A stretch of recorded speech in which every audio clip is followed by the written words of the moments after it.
the story of the betrayal of Aisha and Hafsa against the Prophet sallallahu alaihi wasallam, Allah's anger, and the revelation of Surah At-Tahrim. Once you hear this incident in full, you will realize what enormous lies have been told to you and what vitally important truths have been deliberately concealed from you.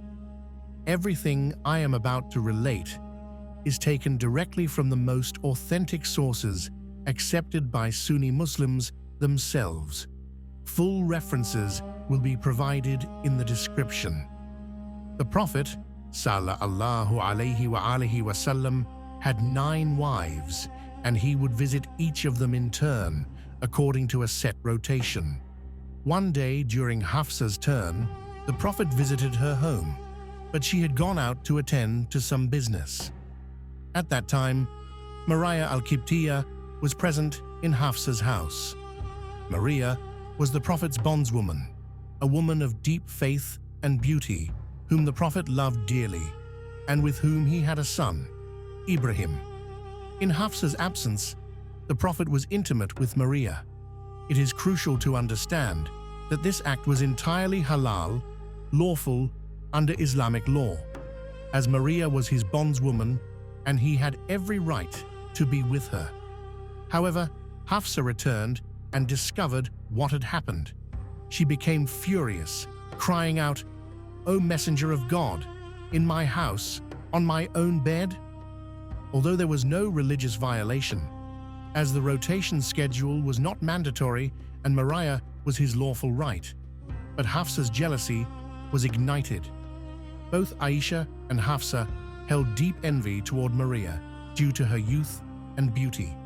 The Prophet sallallahu alaihi wasallam, who was incredibly kind and never wished for anyone to be upset with him, sought to console Hafsa.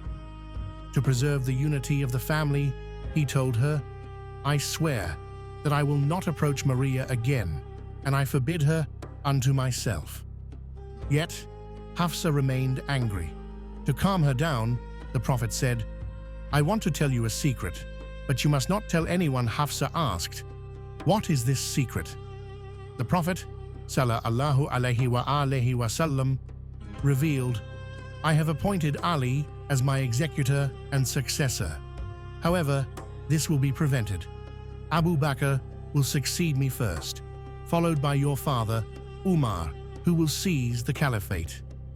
The Prophet sternly warned Hafsa never to align herself with them, for if she did, she would face eternal hellfire.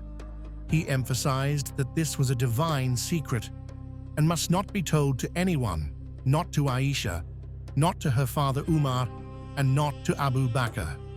Yet Hafsa betrayed this confidence. She immediately informed Aisha, telling her that the Prophet had declared Ali as the true successor, but that your father Abu Bakr and my father Umar will usurp the caliphate from him. Elated, Aisha informed her father Abu Bakr, urging him to prepare. Abu Bakr then relayed the news to Umar, and they accelerated their plans to seize the caliphate. God immediately revealed this act of betrayal to the Prophet sallallahu alaihi wasallam through the revelation of Surah At-Tahrim. The Prophet summoned Hafsa and asked, "Why did you disclose the secret to Aisha and your fathers?" Hafsa initially denied it, asking in shock, "Who informed you this?" The Prophet replied, "The all-knowing, all-aware God informed me." And thus, Surah At-Tahrim was revealed. In this surah, God speaks with intense anger toward the Prophet's wives, comparing Aisha and Hafsa to the disbelieving wives of Prophet Noah and Prophet Lot, declaring that their destination is the fire. Let us closely examine the verses of Surah At-Tahrim and compare them with this story. In the first verse, God reprimands the Prophet for forbidding Maria unto himself, asking, "Why do you ban that which Allah has made lawful for you, seeking to please your wives?" In the second verse, God informs the Prophet that the path to release himself from this oath is available, and he gently commands him to revoke his oath concerning Maria. In the 3rd verse, God explicitly states that the 2 women disclose the secret. In the 4th verse, God addresses the 2 women directly. If you 2 wives repent to Allah, it is best, for your hearts have deviated. But if you cooperate against him, then indeed Allah is his protector, and Gabriel and the righteous of the believers and the angels, moreover, are his assistants. In the 5th verse, God warns that if the Prophet divorces them, he will replace them with wives better than them, women who are submissive, believing, and obedient. And in the 10th verse, God compares these 2 wives of the Prophet to the wives of Noah and Lot. These were women married to righteous servants of God, yet they betrayed them. Their marriage to a prophet did not save them from punishment, and God cast them into hell after their death. Now let's look at how Sunni sources attempt to whitewash this event and hide the true context of these verses. Sunni scholars present the reason for revelation as follows.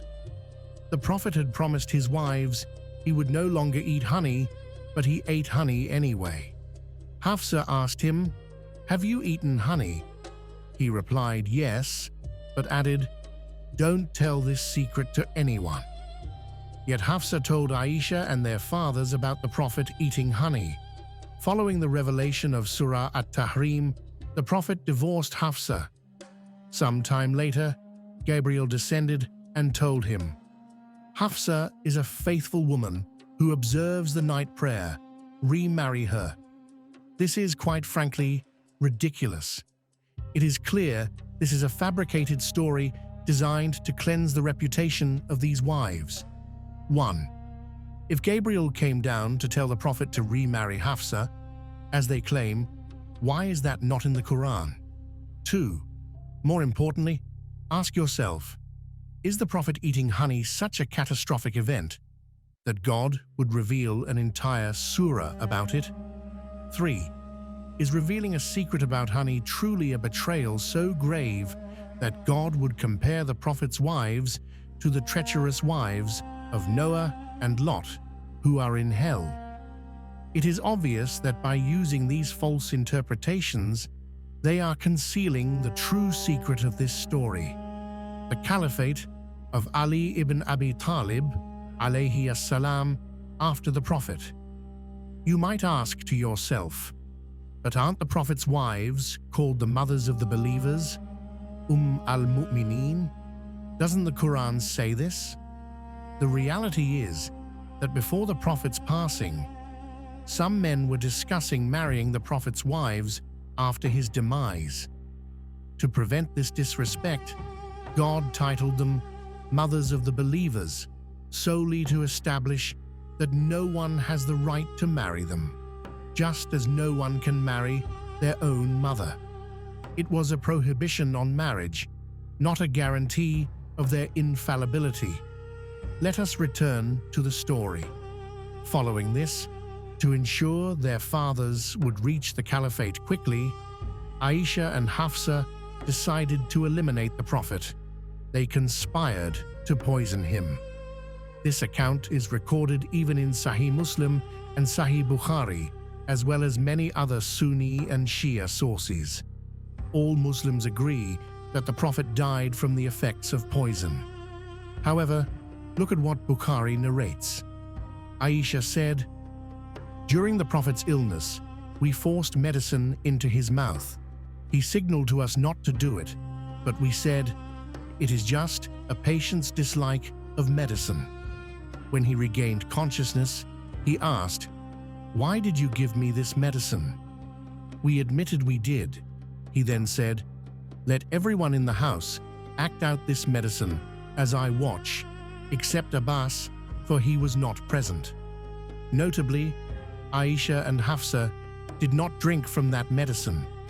Sunni sources admit the Prophet was poisoned, but claim it was from a Jewish woman in Khaybar 4 years prior. They say she poisoned a lamb, and the poison stayed in his body for 4 years. However, Shia sources and medical logic suggest that the poison of Khaybar would have had an immediate effect. It is impossible for a poison to remain dormant for 4 years. The evidence points to the poison administered at home in his final days. There are many truths that have been kept hidden from you. Please subscribe to our channel so we can bring more of these realities to light for you.